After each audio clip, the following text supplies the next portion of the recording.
Hi everyone, this video is going to be about the EDS widget that I created, and just to remind you, EDS is a product that we purchased in the library, and it has almost all of our resources in it, so it's kind of like that one-stop shop.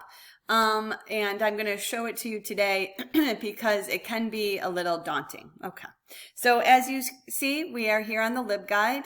You should all be very familiar with this. And when you scroll down, you'll see EDS Smart Search, okay? And we have, it's called One Search, and retrieve resources across most of our library holdings, which is what I just talked about. So we're going to do a search for back pain, and as you know, I'm using my phrase searching because that ensures that those words are searched side by side, okay? And it's very basic, just back pain.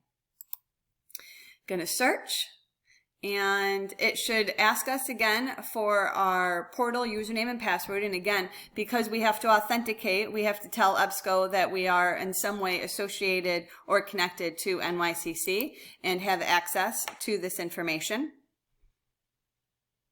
And once that goes through, you can see that there is 398,104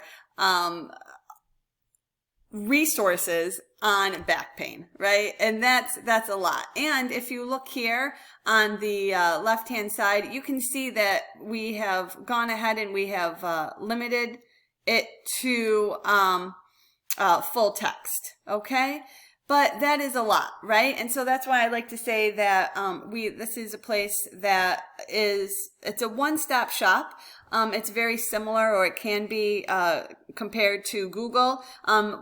The main difference between EDS and Google is that we have control over the resources that are available in EDS. So I go and scour the internet for OERs, or open educational resources, and I go through and look for I look for websites that have authority and that follow our evaluation techniques, and I add those to this resource. And so again, just putting in back pain, you can see that we have an abundance of resources that are available to you in full text. They're free, just under that topic. So what I highly suggest is that you use your Boolean phrase searching, or you use your Boolean searching using your and, or, and possibly your not. Also use phrase searching to help you, and definitely use these limiters. If you have any problems or any questions, you can always contact us. But again, I just wanted to give you a very basic introduction to what EDS widget is. All right. Thank you, and you all have a very good day.